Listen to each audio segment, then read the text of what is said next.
Good evening, everybody.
All right, it is that time.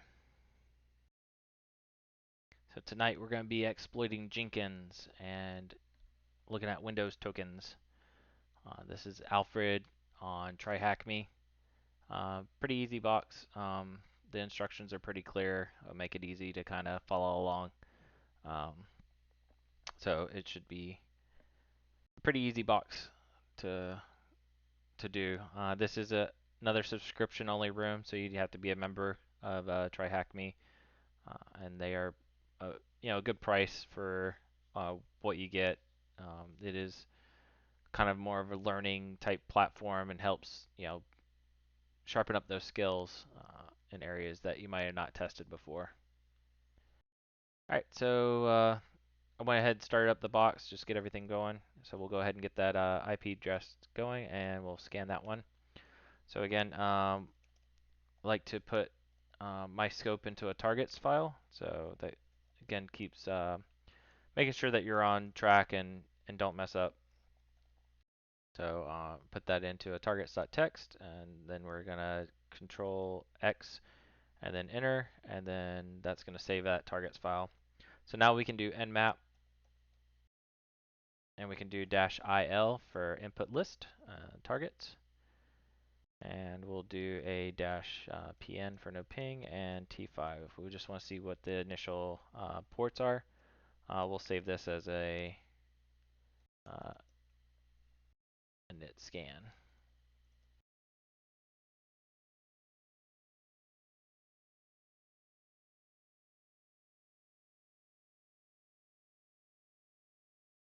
All right, so not much on the attack surface here. We got 80, we got 3389, and 8080.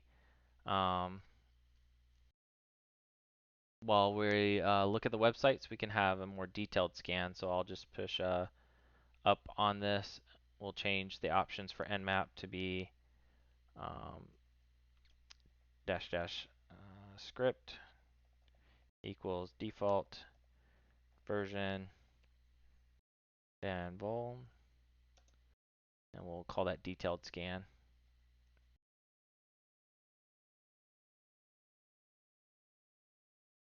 Okay, well that's kicking off. We'll look at the website. So we had 80 and 8080. That'll be 80 there, and that's going to be 8080.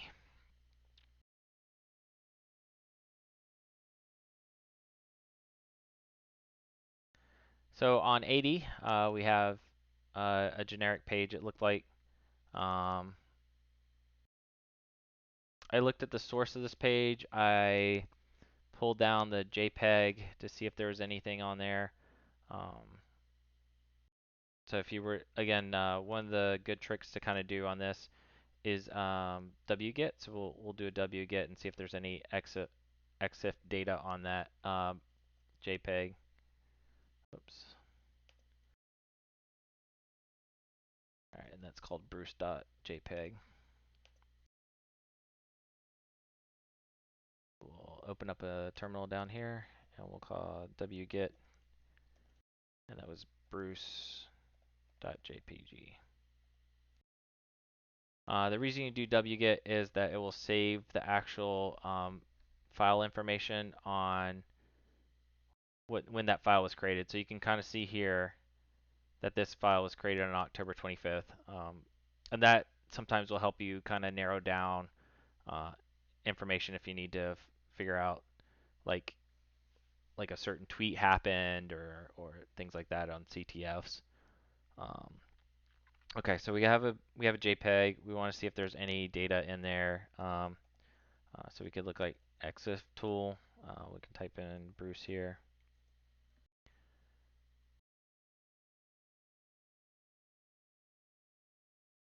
So we see that it's bruce.jpg, 32 kilobytes, JPEG. No information that kind of stands out here. We could run a strings against this. Strings again is just kind of looking for data that's within 4 or 5 characters together that might be somewhat printable. So scanning through this, didn't really see much. We see that it's a GIF, so it is classifying that.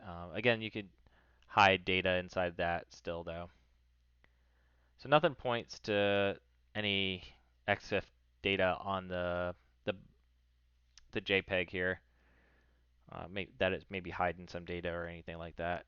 So the next step then would be to kind of look at the other interface. And so this is Jenkins.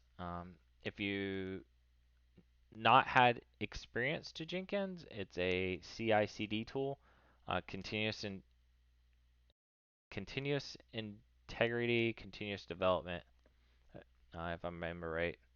And it's basically to kind of continuously build your tools and then just alert you whenever something's not built correctly.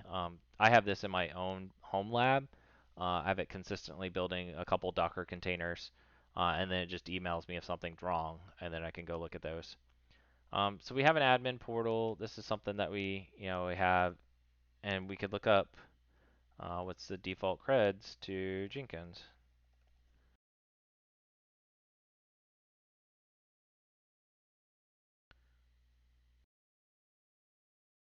So the newer version of this won't have this problem.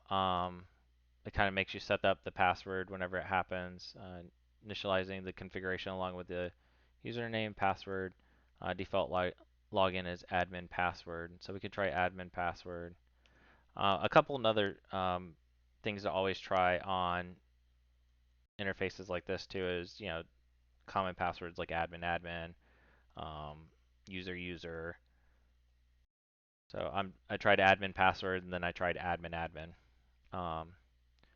So this is Jenkins, and now we're logged in, and again, Jenkins runs jobs. So if you never looked at Jenkins before, this is the status of the job.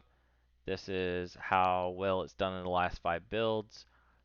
This is the name of the project, the last success, last failure, last duration.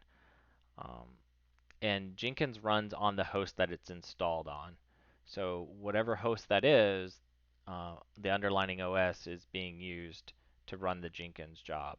And that job can be anything. That could be Docker, it could be whatever. Um, and so we could do a freestyle project here. Just label it test. And so then on a normal Jenkins build, you would put in a description here. You could have it pull from a GitHub project. You can have it connect to your source code repository and pull that code. You can have it where it does it periodically or whenever a push happens. And then you can have it specify the build environment and then any post build actions and build steps here. So on this here, we can just have it execute a shell, and let's just type vir and see what happens. So we should do that. We save that, and then we click build. And then so this is the output right here, and you kind of have to go to the console output to see that. So let's see some information from this console output, right? We see that the started user admin, it's running as system. We're building in workspace C program files 86 Jenkins workspace test. The system could not find the file specified. So what I was running, basically it couldn't find, but it gives us an exception. Hey, how's it going, Dan Cooper? So there's some big information here, right? Like we see that it's running a system. So that's pretty important. We see that the workspace is C program files, Jenkins workspace test. So we know we're in Windows because it's given us the C program files here. So we could go back and we can kind of get more information about this just by testing the config. So we can play with this a little bit more. The original job that was in here was who am I? Again, if we run that too.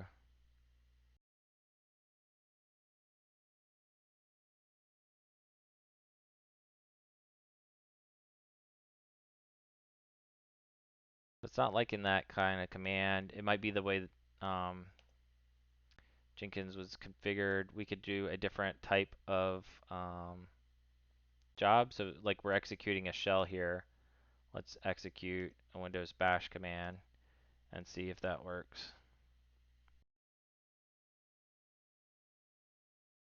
We'll delete that one and then save that.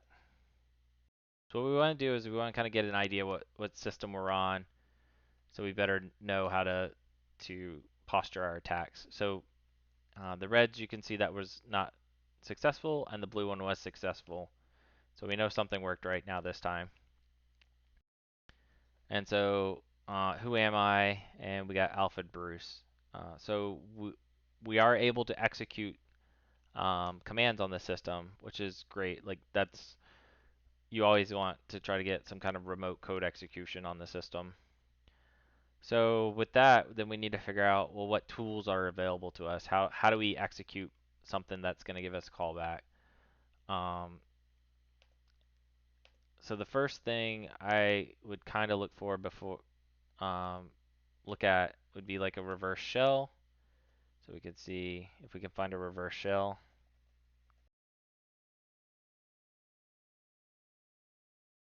Again, we want to kind of use some native tools. We are on a Windows system. We could use those tools to download things maybe and execute them. So we'll look at this one here. Payload all the things is really good. We can also look at this. Let's see what the second one came up with.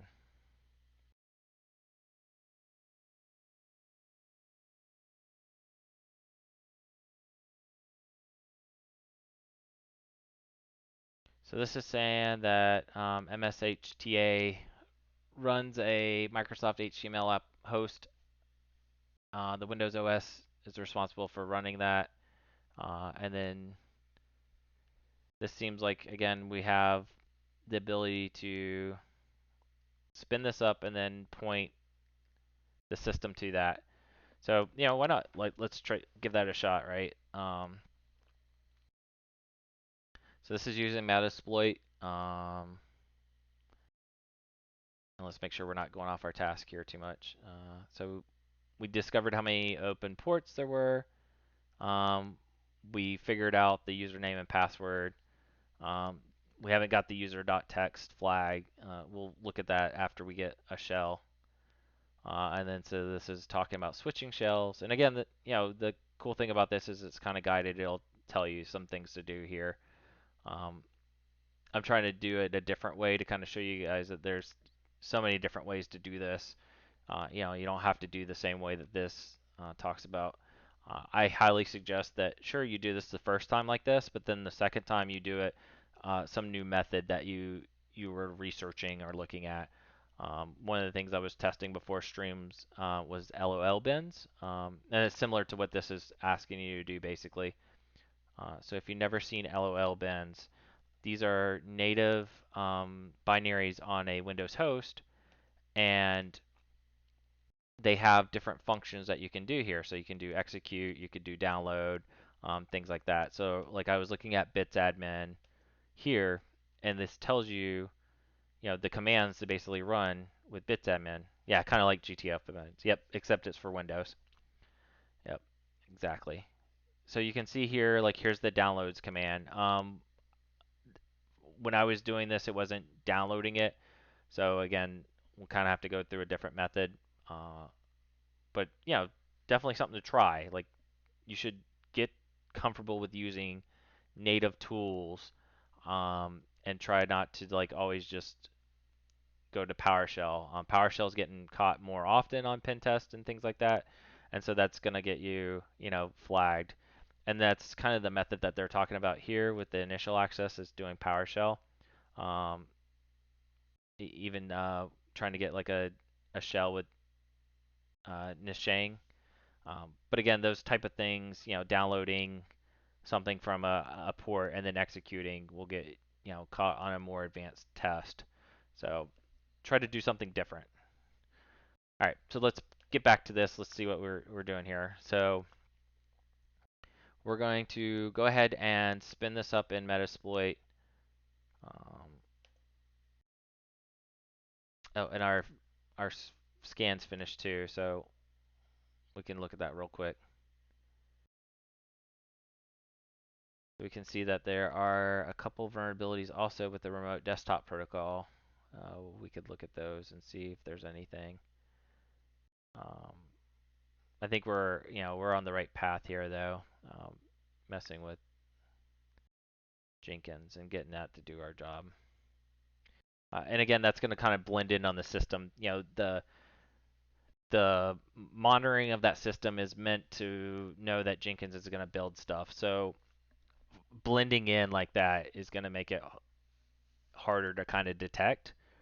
Because Jenkins is going to have to use executables and do things to build stuff. So, all right, so let's get this going. So msdb db run. Uh, that's going to initialize the database for Metasploit, and then go ahead and run Metasploit.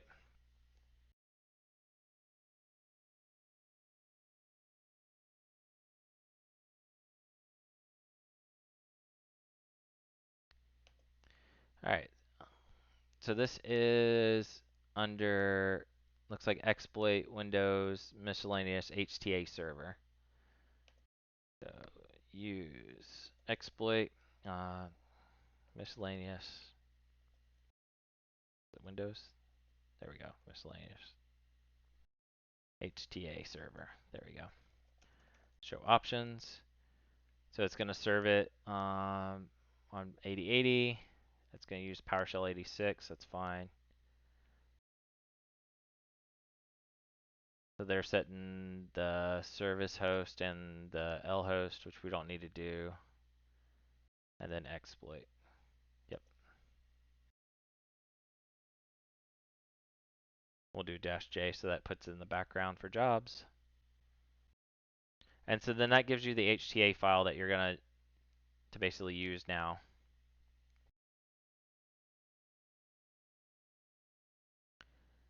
So on the system, then we need to do mshta.exe and that.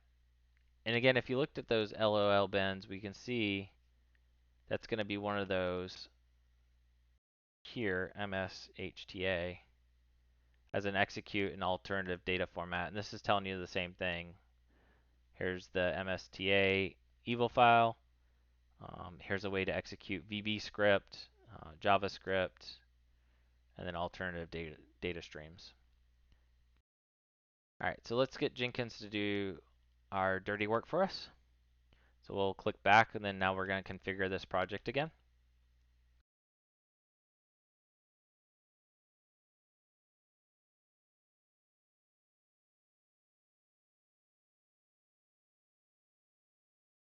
All right, so that's our HTA, and we need to do the mshta.exe before that. mshta.exe, give it a space. So we'll save that. Now we're going to go ahead and build it.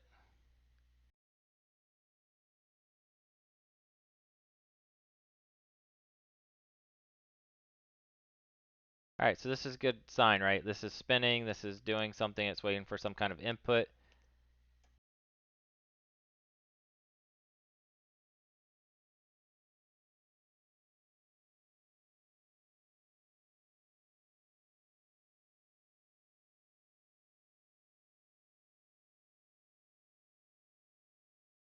So we're waiting for it to execute. Thanks, Dan. Yeah, just trying to show something different than what the room kind of guides you to do. Um,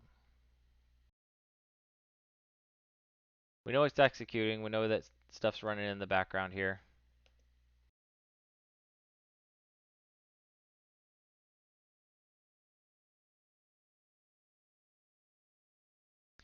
Uh, so that might be an issue right there.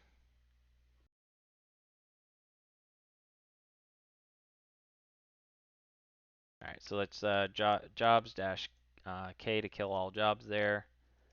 Let's show the options again. So it defaulted setting the L host to the wrong IP address. So on this here, we can do set L host and then ton 0. And then we're going to do exploit -j again.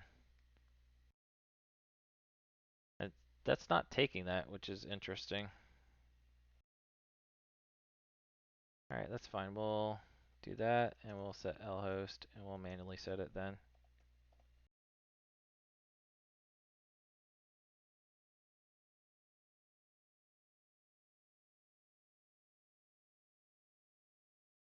Man, it is not liking that. It has it correctly.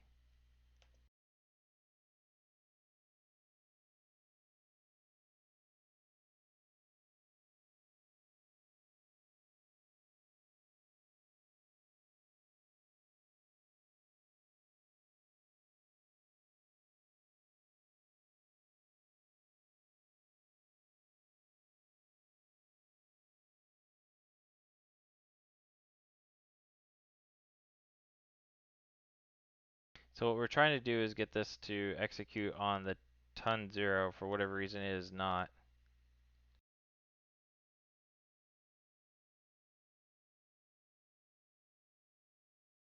See, it keeps setting up the local IP, which is weird.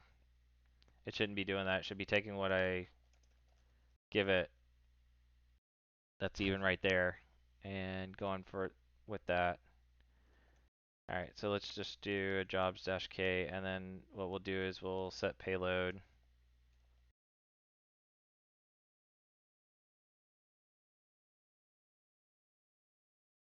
Try different.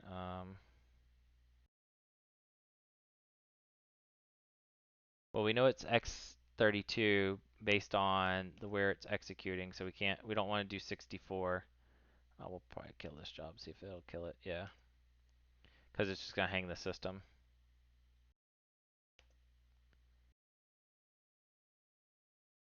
Let's do.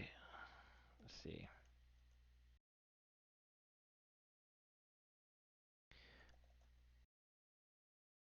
Do HTTP.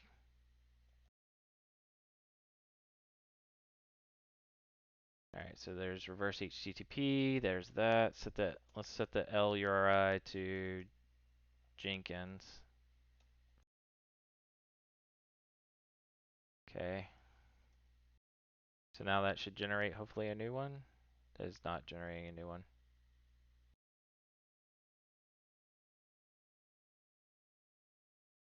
All right, let's verify too that that is actually not listening on all interfaces. So we'll do a netstat LNT.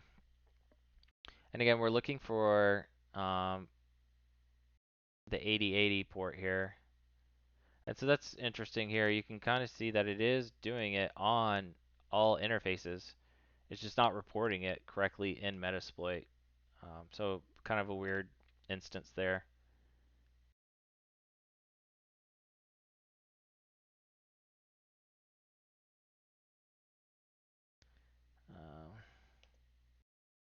so we need this HTA here.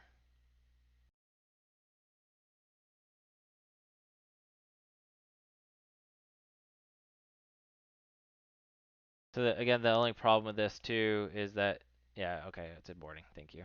Is that if the jobs hang, it could lock up Jenkins to where you can't do anything. So that can be a bad thing. All right, so that's the other thing too. We did the IP address based on what Metasploit was reporting and not the actual interface. So that should be good. All right, and we're gonna try this again. I think we'll have better luck this time. Yeah, look at that.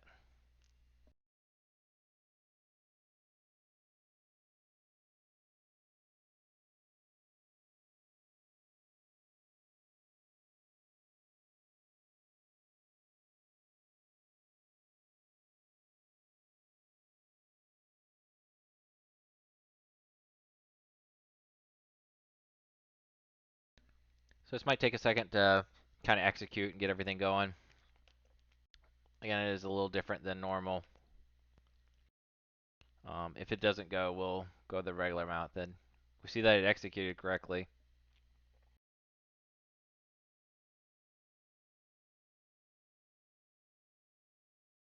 Yep. So it just doesn't look like it wants to execute that. So let's get a basic shell on here, and then maybe we can execute it via command line. Again, to kind of fly low a little bit. So we'll clear this out here. We'll set this top one up as our netcat listener. So I went ahead and got the Invoke Tcp Powershell. Again, this is part of the Nisheng guy's scripts. If you've never seen those, they are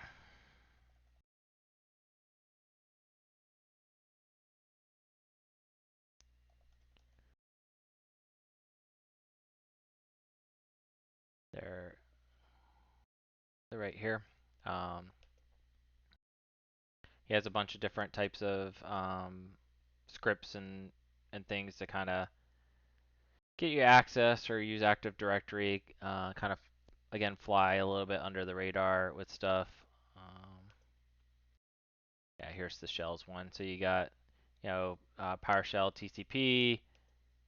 You can do it in one line. UDP. So Conch shell was another one I was trying to play with a little bit, but it didn't seem like the way it was calling back for this system. All right, so we're gonna use Jenkins again to kind of call our script.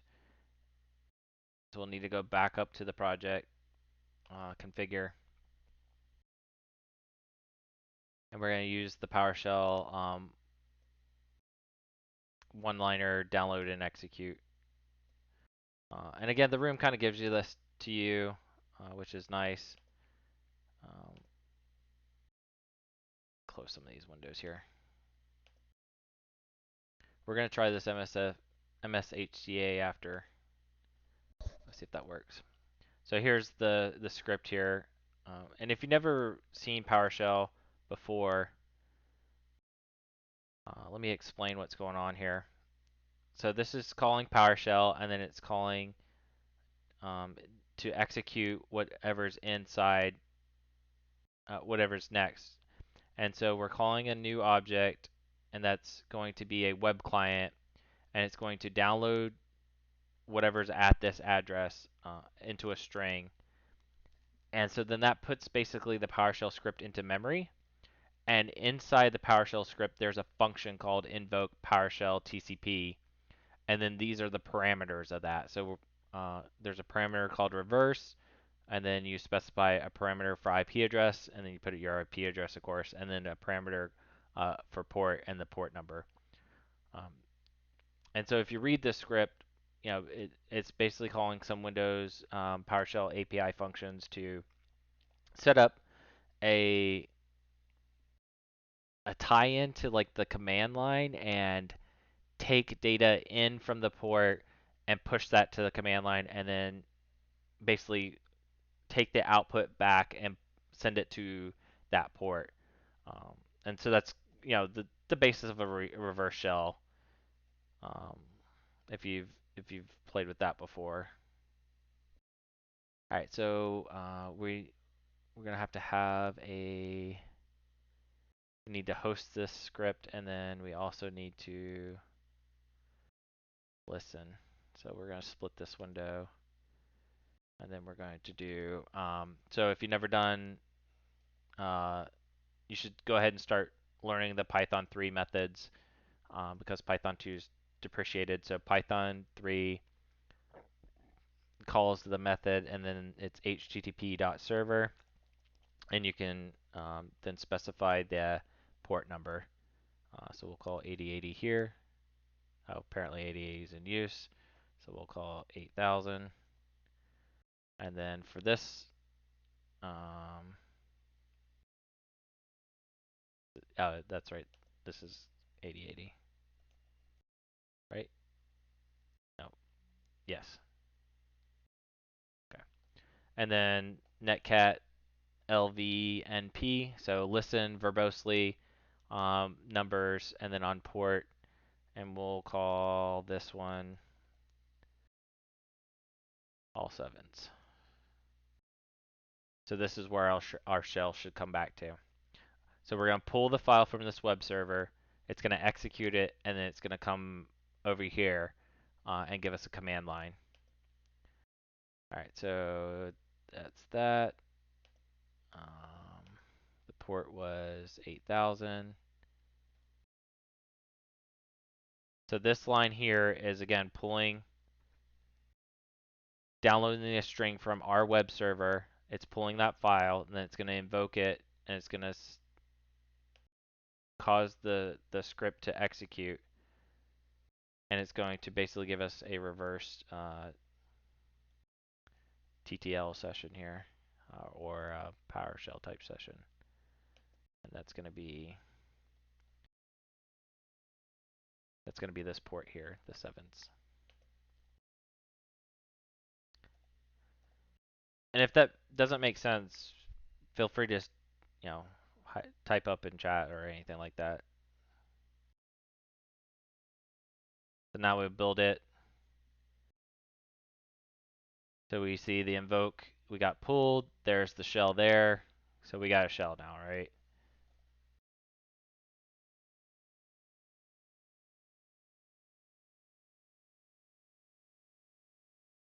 So we have access to the system, and we know that we had this interpreter session before. Does the Windows machine not have yeah, so it does not. And again, that's kind of these machines are set up on purpose to be like that. They don't have the execution policy set. If we do a ver, or maybe it's version. Oh, we're in PowerShell. It's like, what is it? PowerShell version.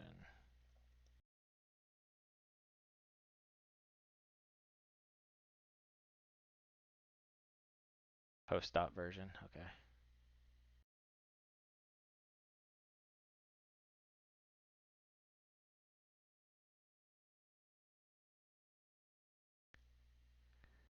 So we are major to, that doesn't give you any information at all. Thanks, Windows.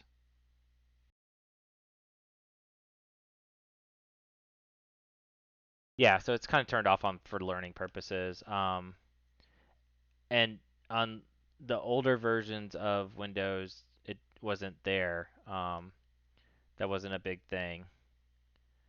And if I remember right, this system's kind of set up to be like Windows 7. It's not giving it to me. Or is it ver.com? Yeah, it's not wanting me to do it right now. We'll once we get an interpreter session, we can enumerate further information, and I'll show you that. Tons of fun. All right, so we got command line access now. We have a terminal. Let's see if we can get that shell running again, the one that we were trying to do before.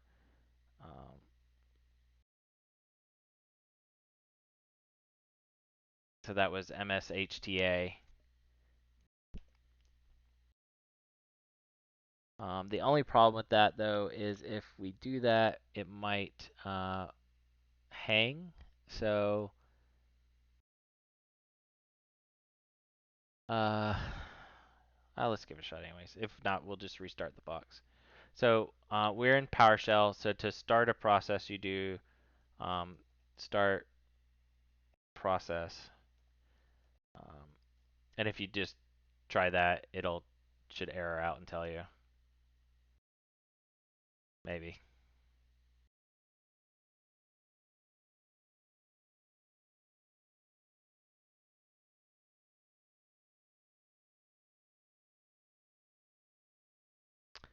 Apparently not. All right, so we killed our shell basically by Control and C. Another interesting feature that you could do, we can see first if our Jenkins job is still running. Yeah, so it's still running here. We'll kill this. So again, that's the kind of problem with this, is that if you kill your shell, it's waiting for input response back, and because it's latched onto that interface, like so it downloaded your thing and then it executed it. Now it's kind of waiting for some kind of response back to say that it passed or failed or whatever. And you can kind of see the output here. Another cool thing that I can show you is that we had our netcat listener up here, and that kind of gave us the shell. Another way that you could do this, though, is use exploit multi-handler.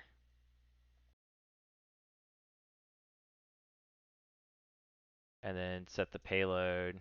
We know this is PowerShell, right? And that's what we use to kind of invoke the reverse shell. So we do a Windows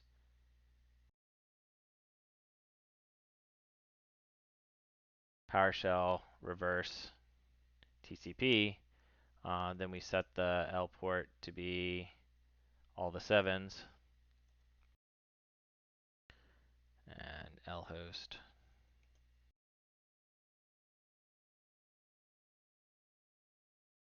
.0 set exploit to exit on session to false. Oops.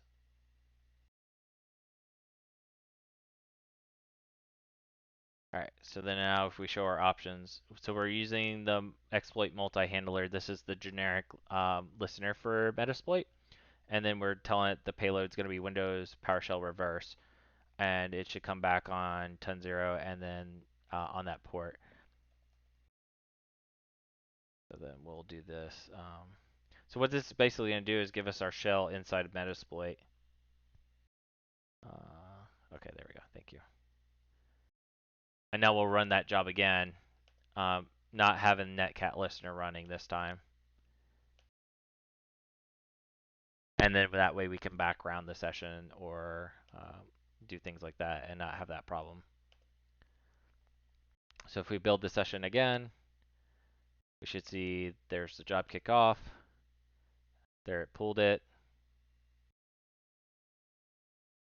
Yeah, so the Metasploit allows you to type background into the command prompt and then basically background the session.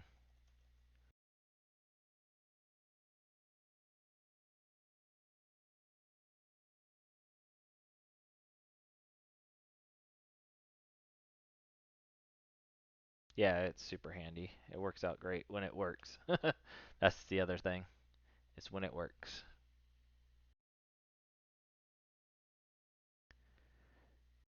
So that looked like it kicked off, but it didn't give us a shell back. We can see what's going on.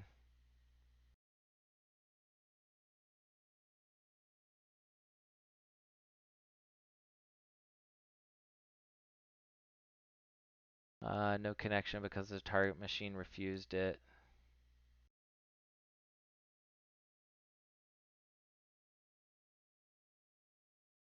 Alright, let's see what's going on here. Alright, so we do have that set up, TCP. We are invoking PowerShell TCP, so that should build. It did pull the file.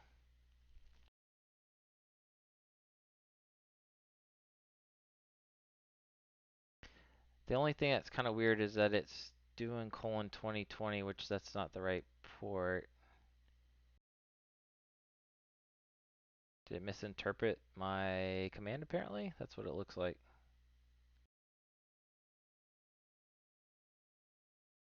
Alright, let's look back at the job real quick and see what's going on.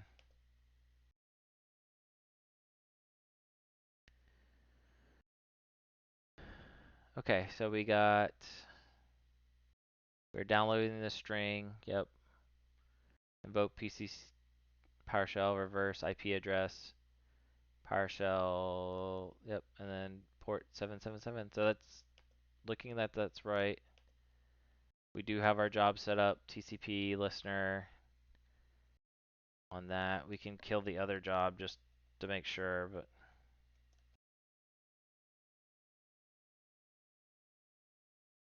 sorry, that's jobs.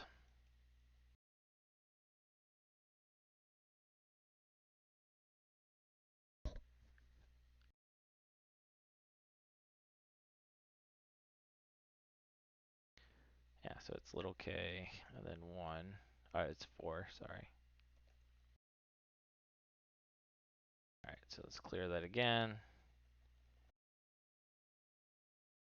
Alright, so we know we got that set up. That's set up. Try this again.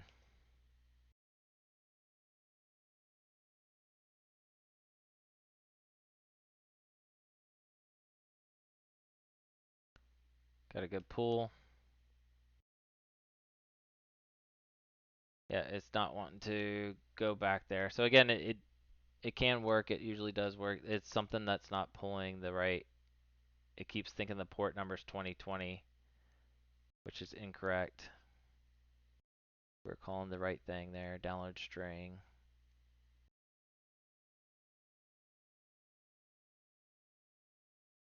We maybe create another job and see if that's the issue.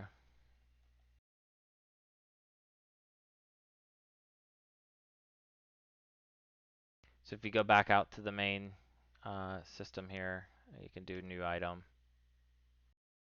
We're gonna do freestyle project.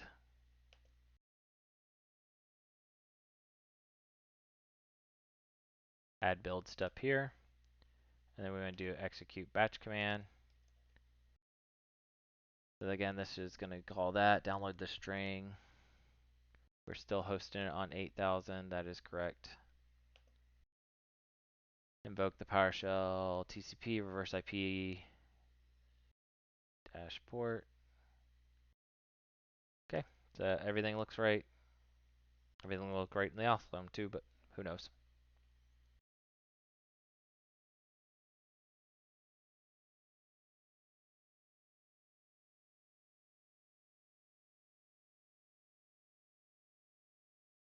Yep, so it doesn't want to do it, whatever reason. It keeps thinking that it's calling some other port, it looks like. Yeah, 2020 again. We can try to set up our netcat listener and see if that catches it. Might have to restart the box though. So dash big K to kill all jobs. We'll set up the listener on this.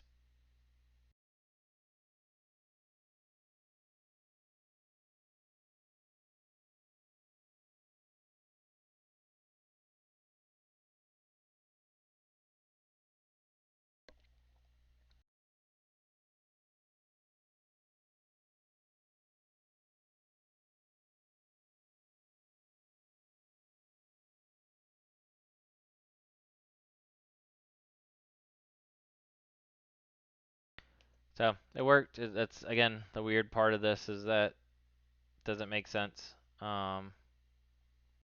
why why it works one way and not the other. We can set this port to be something different and see if we can get that shell coming back this way, and then that way we could that way we can have it in Metasploit. So let's see here.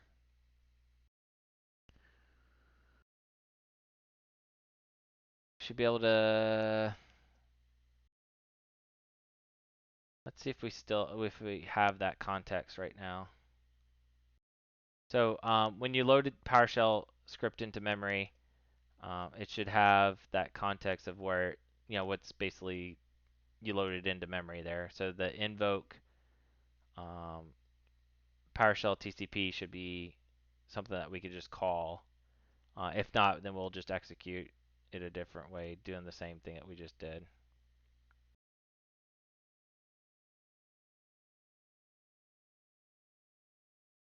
Okay, so we're copying that, and then we're going to go in here and we'll just try. We'll try to see if that works first, and if not, then we'll know we have to pull the whole thing.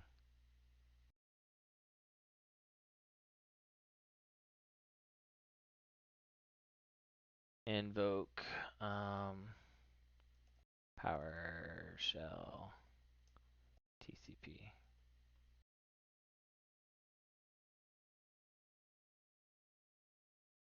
So we're not getting output. Yeah, this is not working out as great as we want here.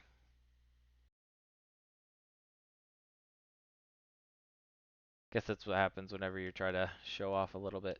All right, so we're just gonna cancel this job. We'll do it the normal way.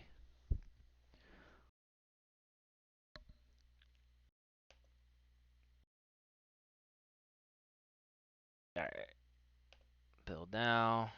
We'll get our reverse shell. Okay, so now we got that in here. So now we have a regular shell. What we want to do is we want to download some kind of executable and get that running. And then again, that's kind of what the room's walking you through.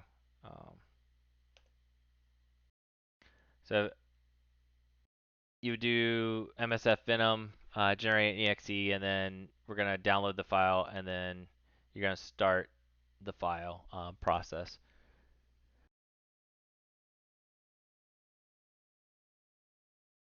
So let's create the file on another prompt here. So that's MSF Venom. We can do -p Windows interpreter.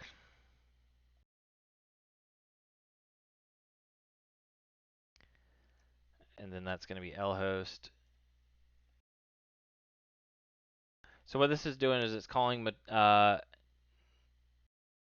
Metasploit and then generating the shellcode, and then because we're going to end up calling it an exe, it has a template that it's putting that information into. Now that template is widely known. It's been signatured. So again, on a normal test, this would just get caught. For our case, again, like you kind of pointed out there, Dan Cooper, things have been lowered on the system so that that wouldn't be picked up.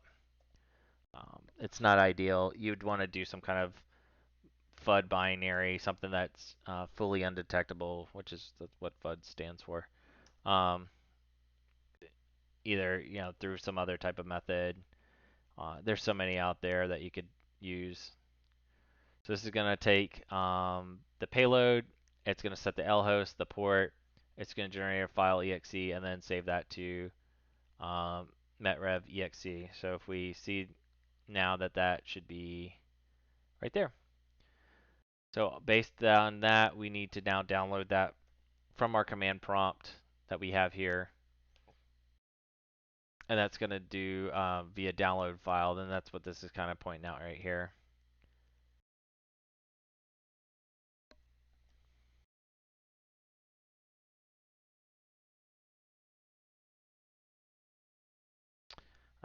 The only bad part about this is because we're in a weird shell prompt that you copy and paste, you can't backspace.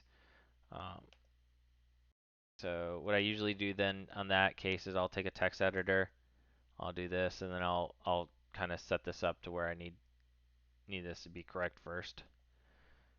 10.8.6.220.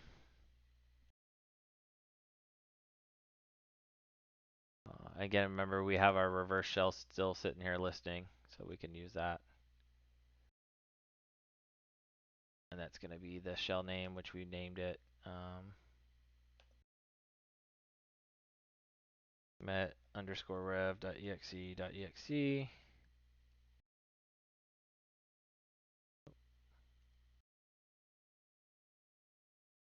The most common thing that happened with doing PowerShell and the quotations is messing up the quotations. So you'll see that we did a double quotations here and then a single tick here. So try to be cognizant about that. That's usually what will cause an error.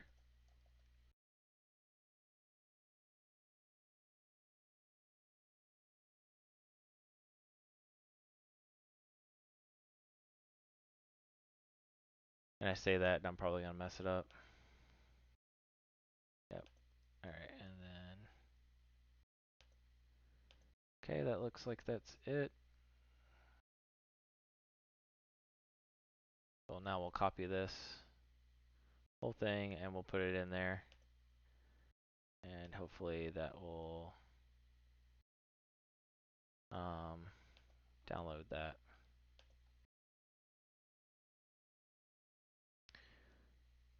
So we can see that it did pull the binary there. We can do a dir and we see that the exe is on the system now. So the next one is we want to set up our listing in Metasploit for this. And again, that's going to be based on what we set up before. So in our case, we put L port 999. So here on Metasploit, what we'll do is, again, we're already in multi-handler. We'll set the payload. That's going to be Windows, interpreter, and then reverse TCP. Again, what we're doing is we're just following the same exact commands that we put over here.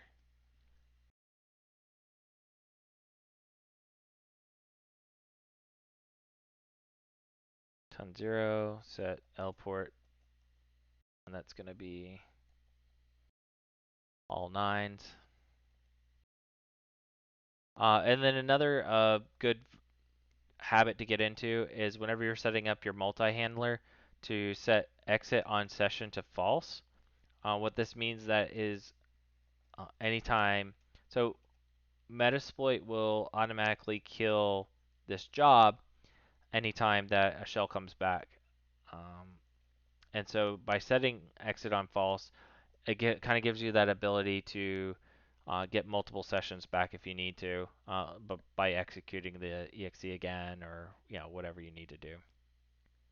All right, so now we have everything set up. If we do a jobs-v, we got the interpreter listing there, job 7. And so now we're going to start that process by just calling it. And you have to be in the same directory. So we'll do start process, and then met rev exe.exe. And you can see that now we're going to get the interpreter session back. So if you do your sessions, we got Alfred Bruce at Alfred. So let's clean this up a little bit here. So now we have interpreter on there, which is great. One of the first things that I like to do is match the architecture. So you could do a search, and again, my session's in the background. That's why I do an exploit-j. So I'm in the main prompt, I guess, of Metasploit here. So if you do a search, then you do a type post, and what we're going to do is arc migrate. So arc migrate is going to look at the sessions that you have and then match the architecture to whatever that system is. And the reason you want to do that is you get more stability out of it, but also for like reading passwords out of memory and things like that, you'll need to match that architecture. After you run a search command, you'll see the matching modules and you can see the numbers here. And so I can just do use 0 if I typed it right. And that's going to go and automatically select that post module without you having to type in use post windows manage arc migrate. So it's a nice shortcut, especially when you're trying to do exploits. If like if this was an SMB exploit, you could search SMB and then just use 0, use 1, use 2, and do each exploit that way. Um, so all this needs is a session, and we have one session, so we're going to set that session to 1, and then we'll run this post module. So it knows that we're not running system. It is not the same architecture, so now it's trying to upgrade it.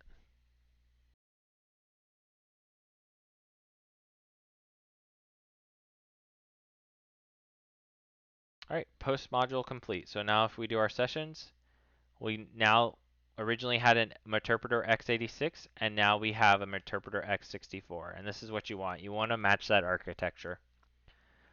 So now that we have a good architecture and everything matches, let's see if we're meeting our requirements, right?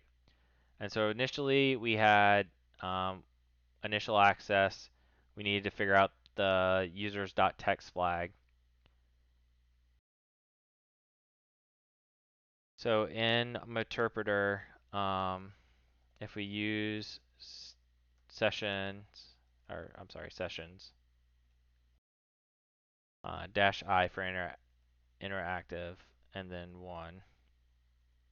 We're now in Meterpreter, and if you do a question mark, it has all the options here.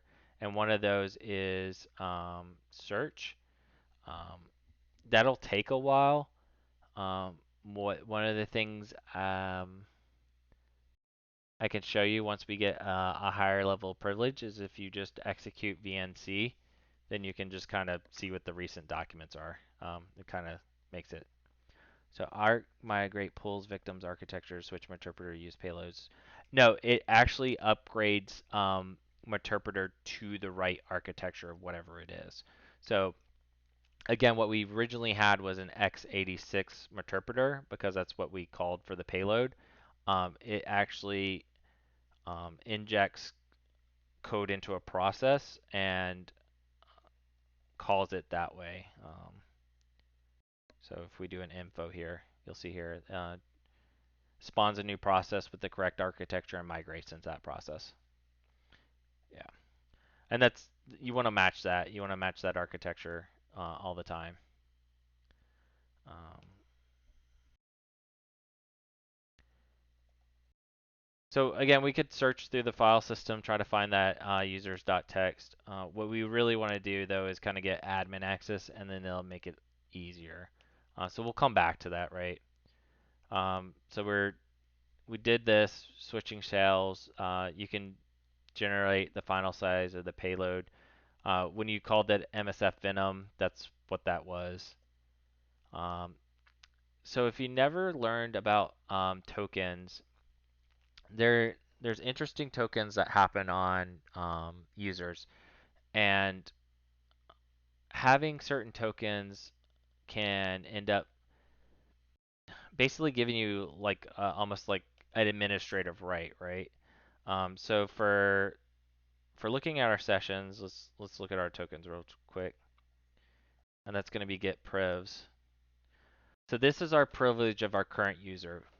This user has SE backup priv, SE change notify priv, um, debug, impersonate. Um, what are the other big ones? So the big ones to kind of take note is SE take ownership, SE debug, um, SE impersonate. Those are big privileges. If you have a user with those, what you basically can do is you can pop into memory. You can then impersonate tokens, and then you can take ownership of those tokens. Yep, yeah. So it switches to a 64-bit architecture. You got it. Tons of fun. If you wanted to know more about this, this was actually one of my research projects for SANS, Windows privileges 7 dead. Let me see if I find this. All right.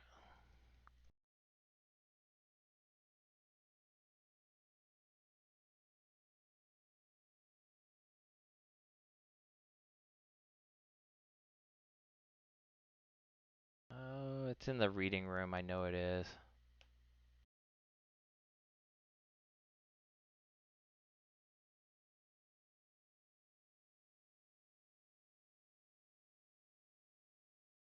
Let me see if I can find it real quick. It's the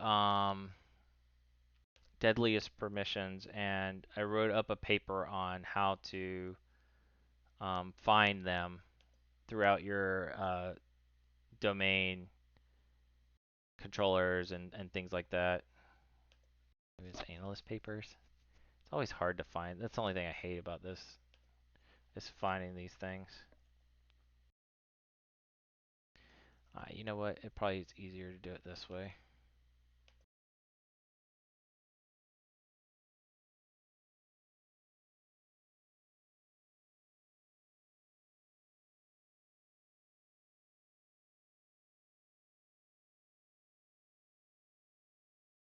Sorry, just bear with me, people. Oh my gosh. Is there really that many?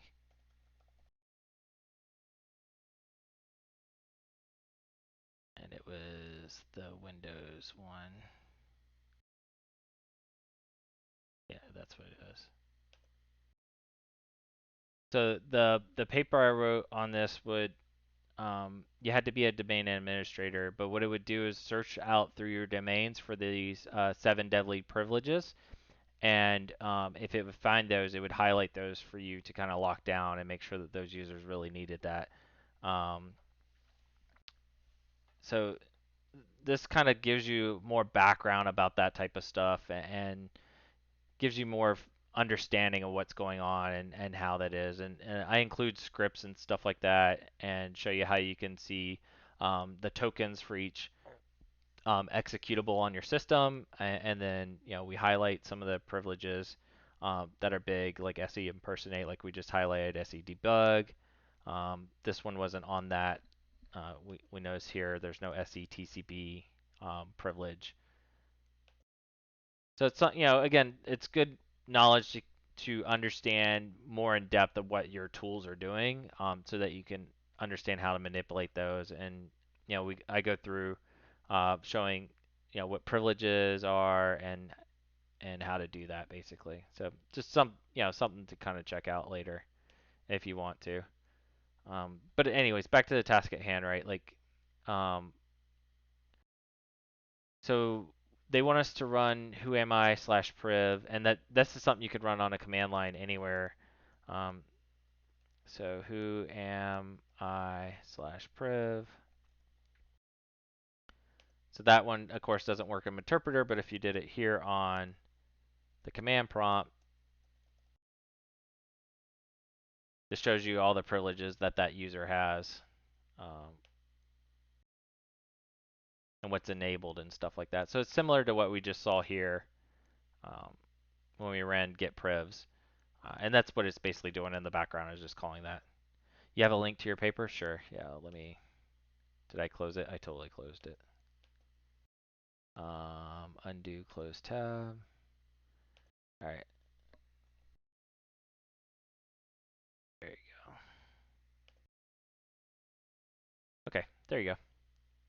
You guys can check that out if you want to.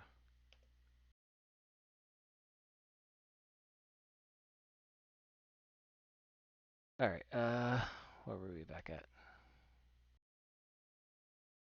So now that we know the privs and we identified um, that there's some dangerous privs in here, we want to be able to use those, right? And so the room kind of talks about this. You can see two privs. They only list two, but um, there's definitely three or four.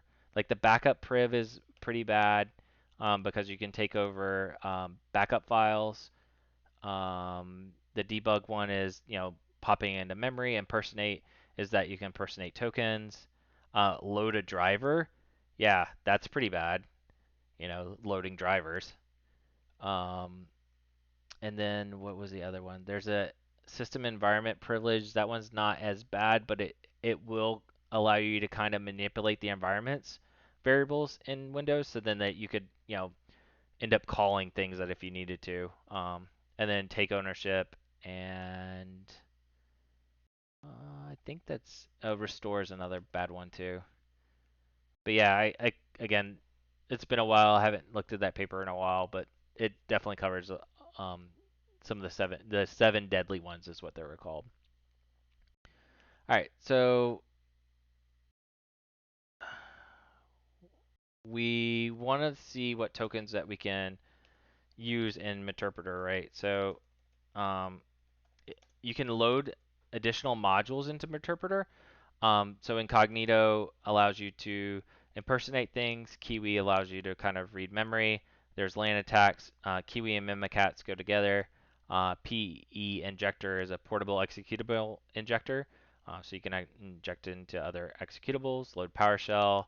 You can load Python now, which is super cool. And then P memory. So in this case here, what we're doing is we're just going to load Incognito.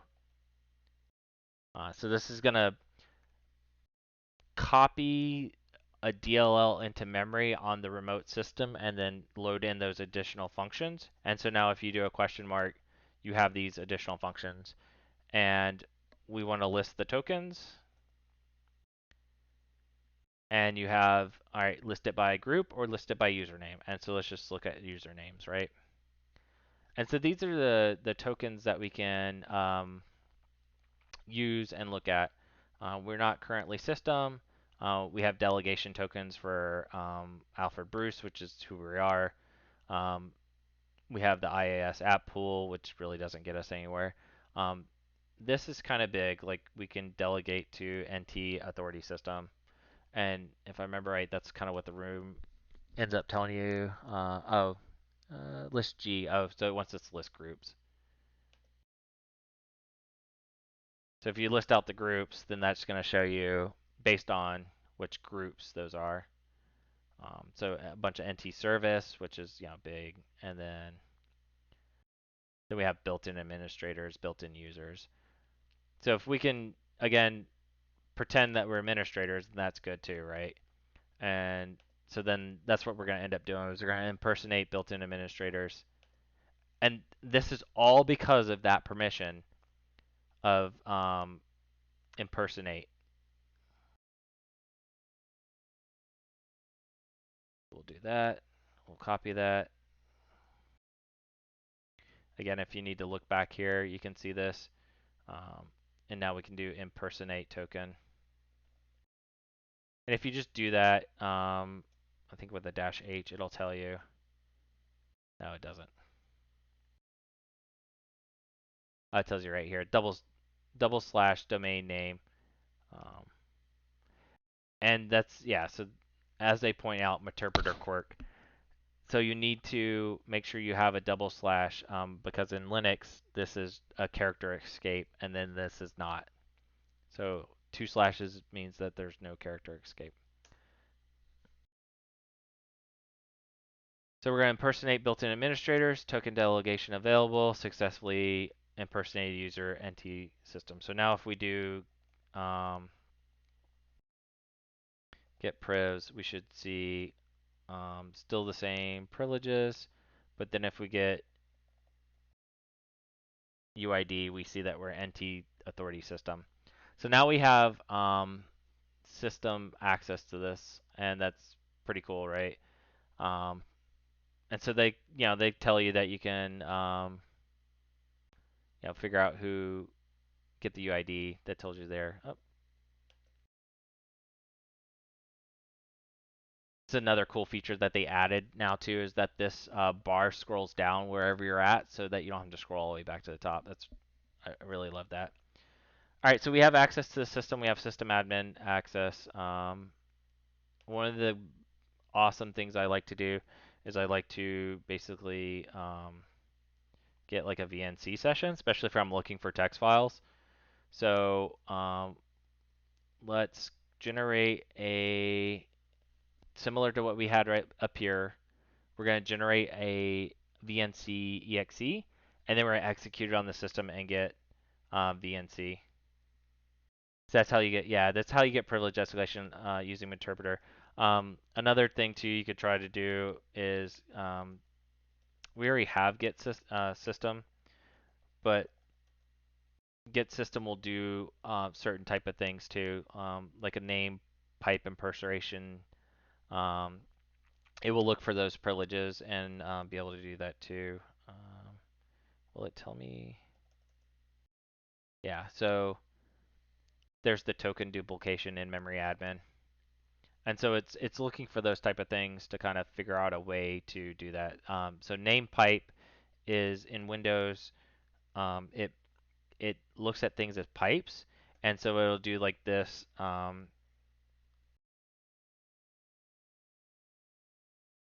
then whatever. And so then it tries to do that in memory first, and then it'll actually drop a file and then try to execute it via that, and then it'll try to do token duplication. All right. All right. Let's background this. So now that's background. Let's go over here. Actually, let's make sure we get our command right first.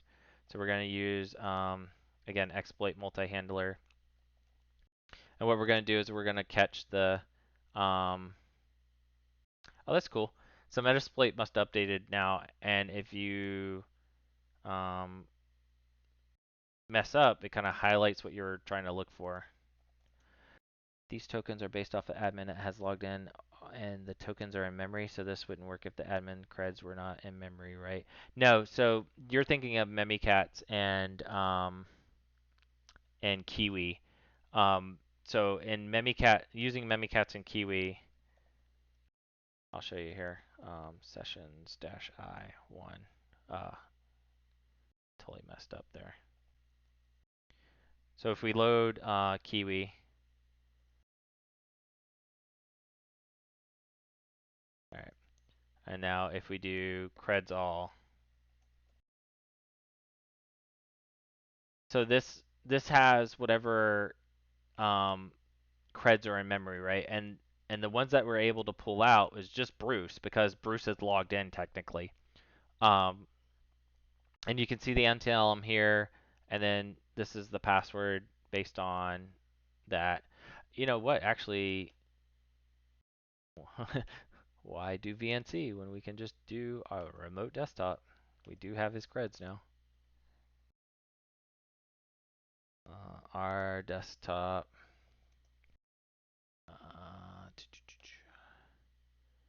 10.10.34. 10.34. 112, right? Yep. Okay. Yes.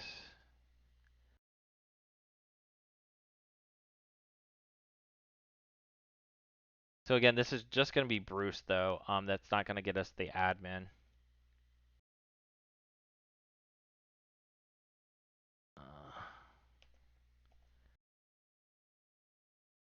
So even when we log into this session, we're just going to be Bruce, what we're logging into.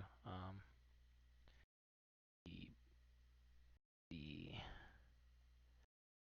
F.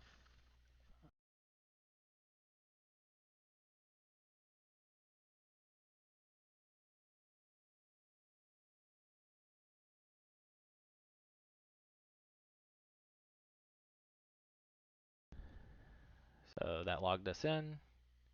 And now we have a GUI interface. There's the user text on the desktop. So again, that just gives us access to that user that was in memory. That doesn't give us the admin in there. Okay, so where are the tokens stored? How do you access them? Still a little confused about that part. So tokens are uh, so so these are all the available tokens per username, right? And this is, how do I explain this? Because we have those privileges, we can read memory, we can debug, and we can impersonate tokens. So each user and each group and things like this, like you see here, have tokens on the system. They're not necessarily in memory. They're just available to processes, basically. So like think of like when you execute something, um, and it doesn't give you the UAC prompt, that executes as admin, and it didn't have to get anything for that, right? So that's kind of the way tokens kind of work. Um, and I might not be explaining it as in depth as I could. Uh, List tokens, sorry. So you got per user and then per groups. And so this is listing it per groups, right? So there's NT authority, network, and service, and then there's these users. So there are built-in users, administrators on here. And that's similar to like if you did EMD and then net users. So we see administrator. This is a user though, and then if we did net groups, because again that's what we did was net groups. Whoops.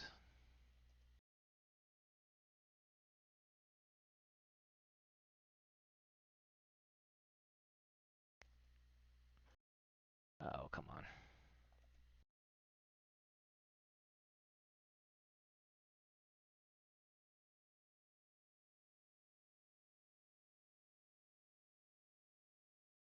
Net group.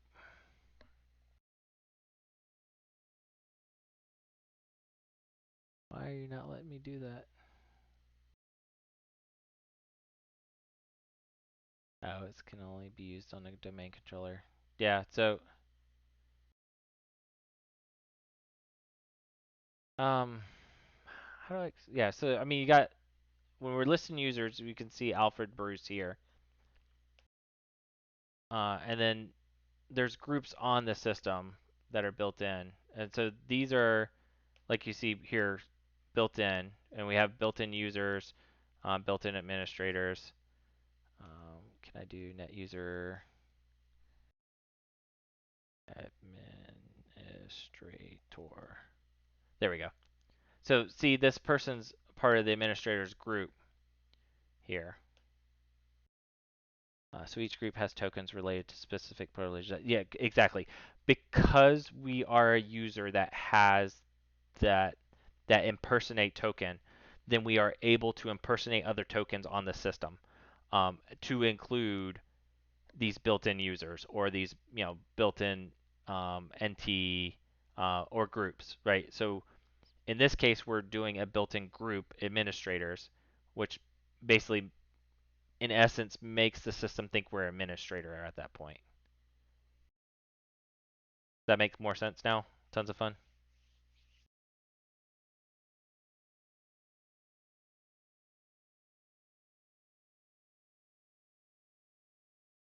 All right. So again, that gave us the user.txt, but we still need to get the root. So we could do, we have the ability now with interpreter still to do this. Again, we could generate a new binary with VNC reverse TCP, have it call back to interpreter. That might take a little bit too long to set up.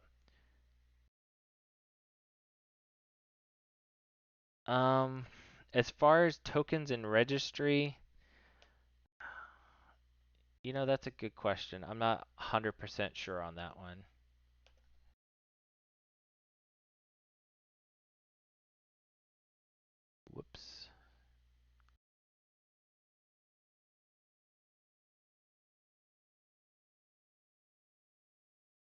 So this might give you a good foundation that you're looking for that would probably explain it a little bit more in depth than I could at the time if I can copy and paste, which apparently I can't. There you go. Let me know if that helps out explain it a little bit better. But yeah, so like this kind of shows off that there's user tokens, access tokens, and then there's descriptors for things. And so when you access a resource, it asks, when you sign into a system, it basically gives you your SAT, which is your security access token. And then that's basically all your rules and stuff like that.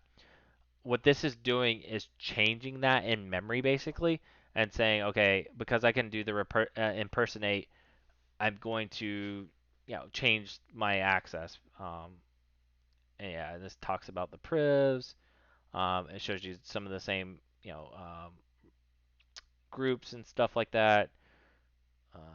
And then commonly abused privileges. There's the privileges. So this is going to kind of highlight the same thing I talked about in my paper, auditing and removal.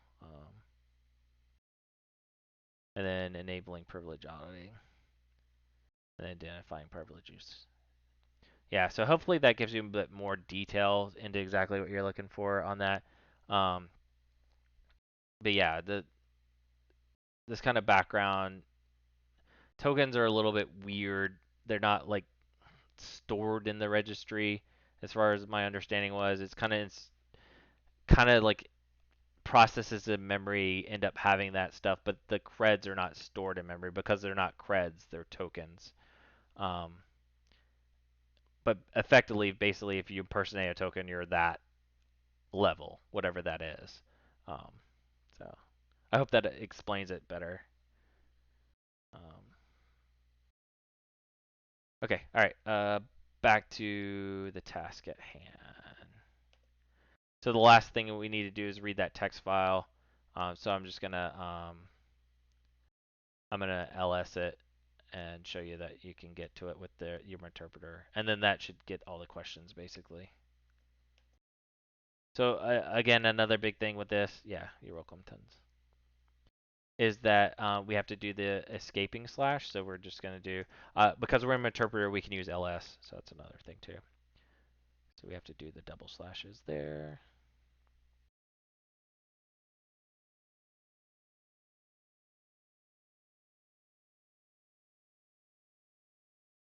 Root.txt.